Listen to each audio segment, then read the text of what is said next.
then this will be powering the whole time. Interesting. So these switches are quite active. Well, this one is active at the beginning of the trip when you're changing the direction, when you're going to go in a new direction, and you'll hear the bump from the reverser switch. There'll be a sounds like in there, it goes so it's that's this, and then you'll hear another bump, another and that's this, like that. So here it sounds like the driver's bumping their elbow against the back of the wheel. And see, so when we switched it to off, it reset. That's from a standing start, but if you've actually got a bit of speed and you're running, so it'll operate a bit more smartly, a bit quicker, because you've already got the speed. You're not protecting motors as much now, so we call up half power again, series.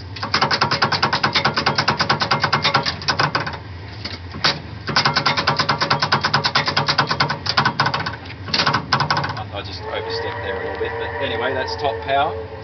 Reset. And there you go. That's excellent. But you've always got that resetting motion, you know, so if you say you go to half power, and then if we switch to off, then you've got to reset through all unused, the other notches. Because it always goes in the same direction. Yeah. Doesn't go backwards unless we're using the motor cutout switch. Huh. So it's always turning in the same direction, sort of thing. You know. Now we can also use it for rheostatic braking as well. So with this in braking, here we go. Just imagine we've got our brake controller here. So it's a very similar sequence actually. It usually stops at about S4, sort of comes in just after 60 kilometres an hour. It's timed on the driver's speedo to activate. So the line breaker switches are closed, and this will come down to S4, and it'll sort of hold on S4 for a while, and then it'll just start slowly stepping as we're dropping speed coming into the platform.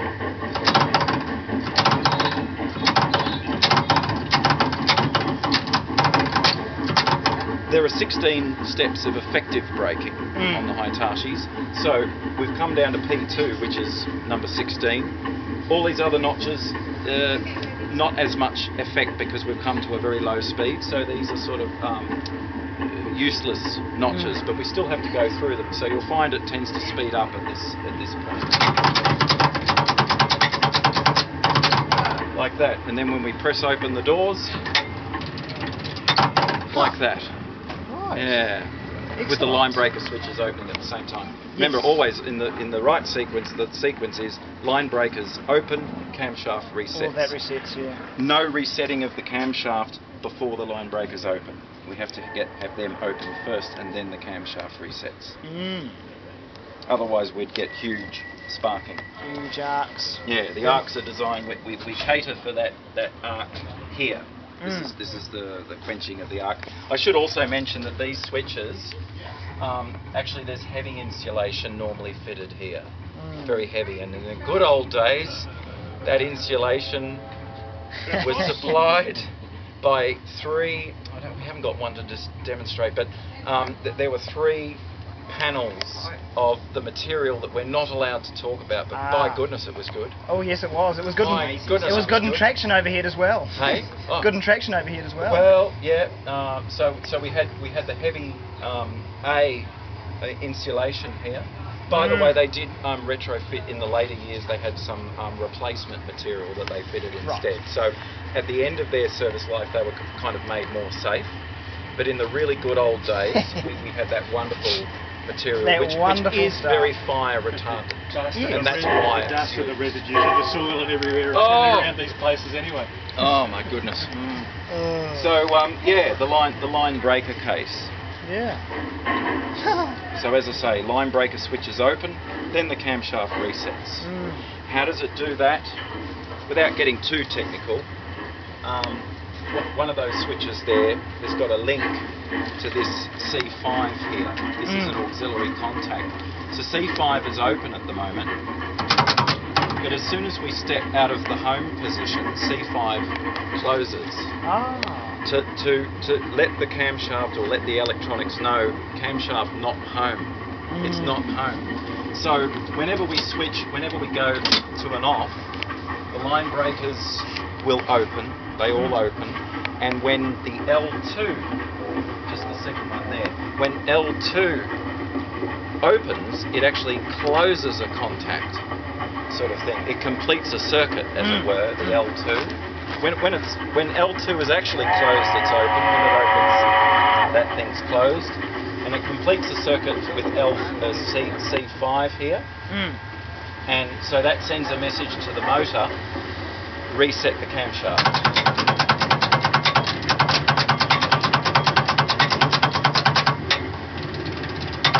There we go. And once we get to home, C5 opens and it says that's enough, we're done. And we're okay now. Yeah. So that's how that works. Yeah. Without the driver having to bother with that sort of thing. Yeah. That is excellent. You might have answered this question already, but during rheostatic braking, where is the energy dumped to, or is it returned to? Yes, and it was quite common, or at the time people were thinking that we might select regenerative braking, which was an option, but we didn't go with that as a rheostat. So it's all put to the grids. It's all lost as heat energy to the grids, sort of thing. So rheostatic brake comes in on the Hitachi. It comes in at 60 k's an hour because at a higher speed the motor RPM is higher. And it's generating too much current, if you like. Advised that the museum will be closing at 5 p.m. in approximately 1 hour.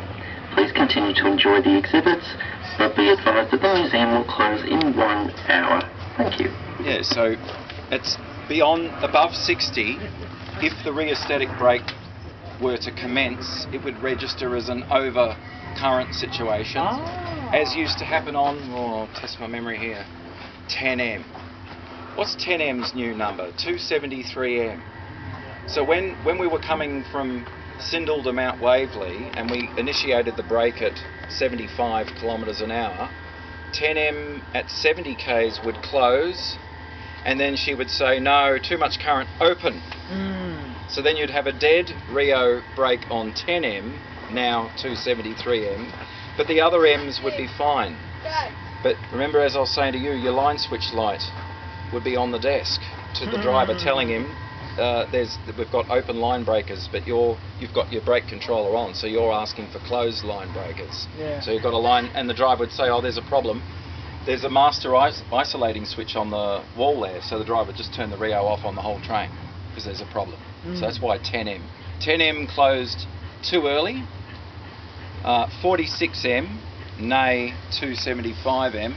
That one closed very late, I think at 50 kilometres an hour. That it started Rio braking at 50, which is a bit low. It's a little bit low, sort of thing. But yeah, all the energy gone out to the grids there, and that means on a hot day, you're heating up the carriage twice. You're heating up the carriage for motoring, and you're heating up the carriage for braking. So a lot of drivers would say on a hot day, I'm switching the Rio off. I'm not using it. And they just rely on the air. It's just on the EP air supply generally. There's 3 brakes on this train. There's your automatic air, which is the same as a steam train brake. Operates the same, doesn't need any electricity whatsoever. Yeah. It's just a purely mechanical air brake. Yeah. Automatic air, and then you've got electro-pneumatic, which as the name suggests, you're using electric power, so there's a brake unit on the other side of the car there. With the EP brake it's great because you can put the brake on a bit, you can put it on a bit more, you can put it on a bit more, and you can release it a little bit, and release it a little bit, and release it a little bit. Automatic air, you get one go. So you put it on, there's no gradual release, none. It's on, I've got too much, you have to do a full release. So get rid of the air out of the cylinders and then try again. That's how the automatic air operates. It's a bit trickier. Yeah. With the Rio brake, as you've probably seen, the camshaft doesn't go backwards, it always goes in the same. So as I said to the other fellow here, if you put the brake on, it's too much, we're going to stop before the end of the platform, we're going to stop in the middle of the platform rather than the end of the platform. You can't do a gradual release of that because you're in a bind. this camshaft has stepped and it doesn't go backwards. Yeah. So you're committed. So you do a full release. Yeah. And that's when you get a jerk motion. Sometimes like the tramway crossing at Gardner and Kooyong. So you're coming in, you're slowing down, then the driver releases and And you're back. you go like that because there's no gradual. Yeah. There's no those switches open and you're suddenly thrown forward. But gee, it's exciting. Oh, right. The good old days. Yeah. Some of the Wellington trams that I work on, you can sort of take the controller back and Yes. you can wiggle around with the rheostatic as much as you like, and it's Yes. right as rain. No. With this one, and this is why some drivers didn't really prefer the Rio brake because they found it a bit sharp. Right. And the business I described with you earlier, like with some of the cars, and the reason that there was a discrepancy that 10M started early and 46M started late is because their speedos were out. Because the Rio brake is timed on your speedo, so when that needle says 60 kilometres an hour, Yeah. but you're doing 70, 10M says, all right, let's go, we're on the Rio brake. But actually the RPM's too high, an overcurrent situation is detected in the line breaker case. There are relays in there. It's called the OVGR, the overvolt ground relay. That says too much, open, it'll open the circuit. That causes these switches to open on 10M only, and for this camshaft to reset to the beginning. So therefore a dead Rio brake on 10M. Yeah. But remember, it's a combined electro-pneumatic and rheostatic brake. So on 10M, you'll have an air brake operating, but on the other motors you'll still have your Rio brake operating, but they're a little bit uncoordinated. Yeah. And the ones with Rio, it's a sharp brake Yes. on this one, and the air brake's a bit more gentle. So some drivers didn't like the uncoordination. Sometimes they just switched the whole Rio system off. Yeah, the good old days. The railways stopped that. The Hitachi, it's got two switches. There's a local isolate for the Rio, just for this car. You can locally isolate it, and you can train isolate it. Yeah. So you switch it off on the whole train. Oh, wow. The railways didn't like it because the drivers were just suiting themselves, and it was, either on or off. So with the Comeng, they thought, right, we'll get the drivers. So they took the train isolate out. They took it up. They removed. There was no train isolate. There's only a local isolate. Huh. So if you want to turn it off, you have to go through each cab. You have to go to turn each it off. cab, which is what some drivers used to do. You'd see them just sort of going in and just, nah, don't want the Rio on this Comeng. I just want to do EP. And then the next driver would come along and say, hang on, the Rio's not working. Yeah, where's my they'd Rio see there? the amperage gauge is not working. Oh, this is not right. So then at their thing, they'd go in and switch it all back on again. So you had this kind of, see what makes one happy doesn't make the other happy. Yeah. But the Rio was really good in wet weather. It's a really good wet weather brake. Yes. When you're heavily loaded with passengers, it's a good idea to have the Rio on. On a stinking hot day like this and you're lightly loaded, you can switch it off and just do EP. Everyone asks, what about the brakes always smell on the Hitachi? It stinks. When it comes to the platform, it's smelling.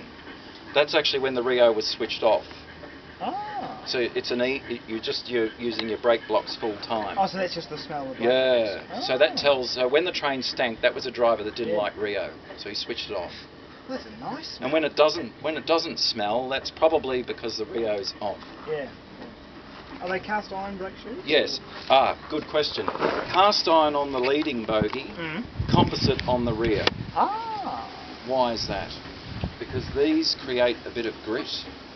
It's like we don't have sanders fitted, but it's the next best thing. Right. So we fit our cast iron on the lead bogie to sort of create a bit of grit, because the trouble with the Harrises was that we had composite throughout, and it was like putting soap on the rails. Yes. It was slipping and sliding all over the place.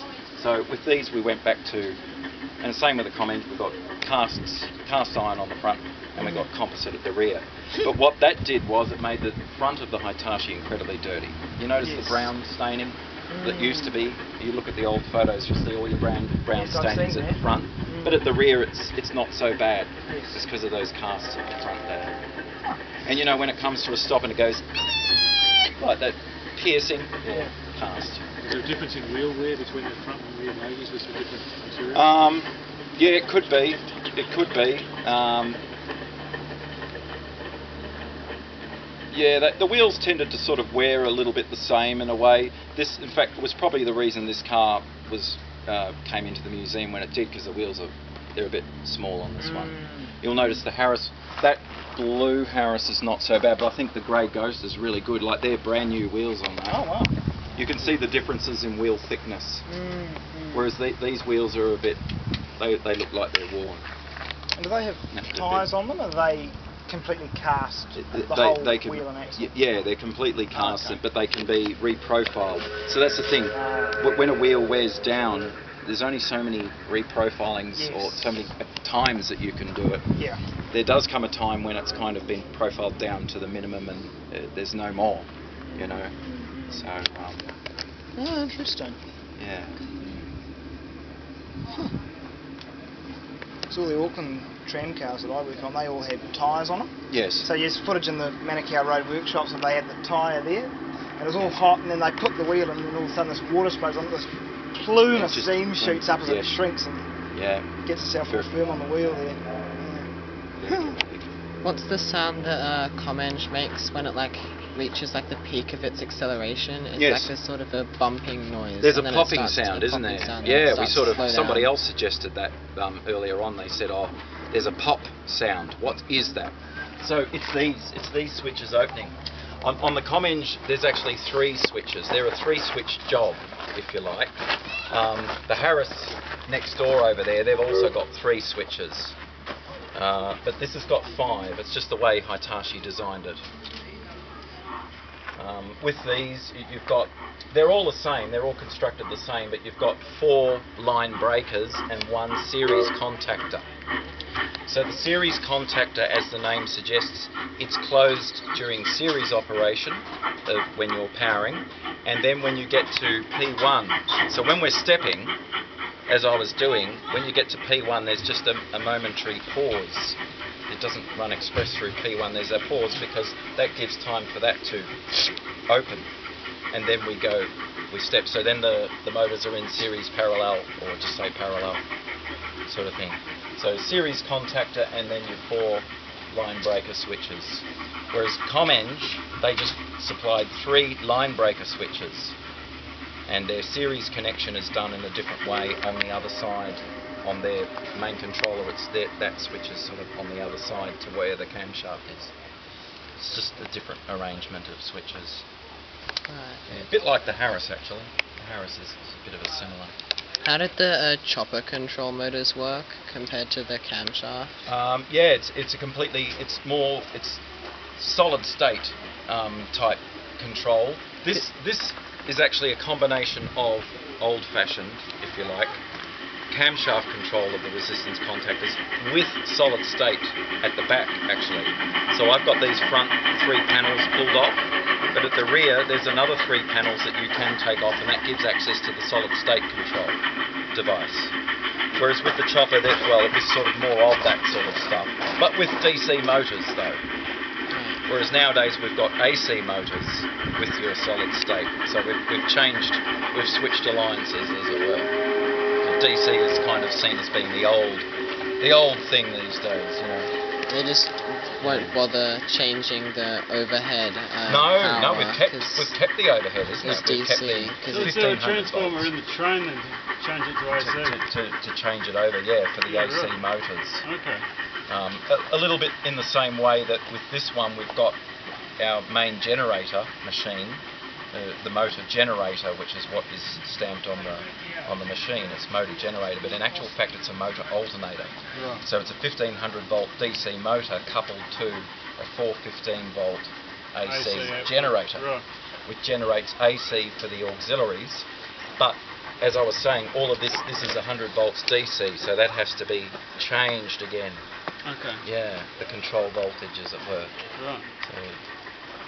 Yeah, the ACMC's AC. Yes, that's the modern future. Right. So with our Tates, swing doors, Harrises, Hitachis, and Comenges.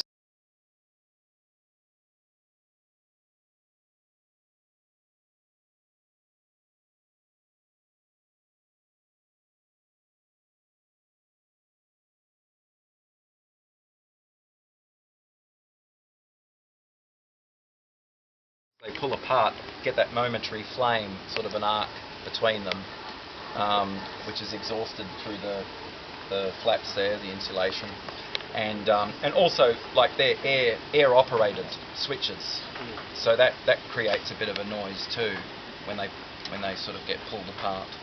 So they're not solenoids?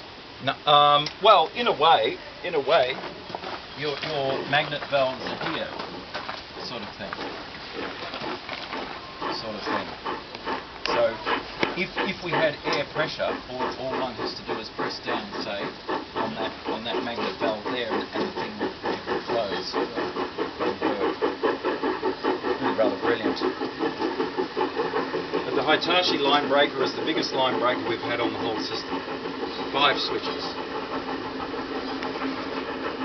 The Tate cars is 1 single switch. Harris is a 3 switch. Hitachi's 5 switch. Comeng's 3 switch. So this is the most elaborate line breaker we've had. Was this a Japanese built, these? Yes, absolutely. But was most of this built in Japan, but the actual coach and the was built here? The bodies were built here. Yeah. The control equipment was shipped out from Japan, from the factory in Tokyo. Yeah. Shipped out in modular fashion, so all these line breakers all stacked Yep. in the container, as it were. Container full of them. Yeah, right. and this stuff as well. And they were shipped to a place that used to be called Somerton, which is now known as Roxburgh Park. Okay. And that's where the Martin and King factory was, which later became Marbright Steel. And I think it's still there, I'm not sure. A little bit of it. We went there recently. About 3/4 of it has been demolished. Oh, okay. Some of It's in the process of... Yeah, some of it's still standing. Okay. Some were built in Bayswater as well. Oh, well... Martin Brighter. Yeah, well, what it was, that the contract for these trains, number 1, went to Clyde Engineering. And you know Clyde is your diesel locomotive manufacturer. They're the big name in diesel, Clyde. Clyde had bought out Master Industrial of Bayswater in Stud Road there. So they became Clyde Master, Clyde-Master. Clyde get that momentary flame, sort of an arc between them, which is exhausted through the flaps there, the insulation, and also like they're air operated switches, so that creates a bit of a noise too when they sort of get pulled apart. So they're not solenoids? No, well, in a way, your magnet valves are here, sort of thing. So if we had air pressure, all one has to do is press down, say, on that magnet valve there, and the thing would close. Really rather brilliant. But the Hitachi line breaker is the biggest line breaker we've had on the whole system. 5 switches. The Tate cars is 1 single switch. Harris is a 3 switch. Hitachi's 5 switch. Comeng's 3 switch. So this is the most elaborate line breaker we've had. Was this a Japanese built, these? Yes, absolutely. But was most of this built in Japan, but the actual coach and the was built here? The bodies were built here. Yeah. The control equipment was shipped out from Japan, from the factory in Tokyo. Yeah. Shipped out in modular fashion, so all these line breakers all stacked Yep. in the container, as it were. Container full of them. Yeah, right. and this stuff as well. And they were shipped to a place that used to be called Somerton, which is now known as Roxburgh Park. Okay. And that's where the Martin and King factory was, which later became Marbright Steel. And I think it's still there, I'm not sure. A little bit of it. We went there recently. About 3/4 of it has been demolished. Oh, okay. Some of It's in the process of... Yeah, some of it's still standing. Okay. Some were built in Bayswater as well. Oh, well... Martin Brighter. Yeah, well, what it was, that the contract for these trains, number 1, went to Clyde Engineering. And you know Clyde is your diesel locomotive manufacturer. They're the big name in diesel, Clyde. Clyde had bought out Master Industrial of Bayswater in Stud Road there. So they became Clyde Master, Clyde-Master. Clyde here at the Newport workshops, but the 150 motor cars and the 100 driving trailers that were ordered, they were all built at the Clyde Master factory in Bayswater, which is now Cameron's storage, isn't it? It's the yellow Cameron's trucks that you see out on the road there. So these bodies were built in Bayswater and then railed to the siding at Bayswater that used to be there, and then they were railed from there to Somerton to the factory at Mark. But you've got to build the motors. Right, okay. The Clyde wanted some manufacturing. So the local manufacturing. Yeah. If you want to do a deal with us with your equipment, we want something of yours. So they said, we'll let you have the motors then. Right, okay. So the motors are Australian built by Clyde, but to the Hitachi design. The Hitachi control equipment is made in the factory at Tokyo, so that's purely made overseas.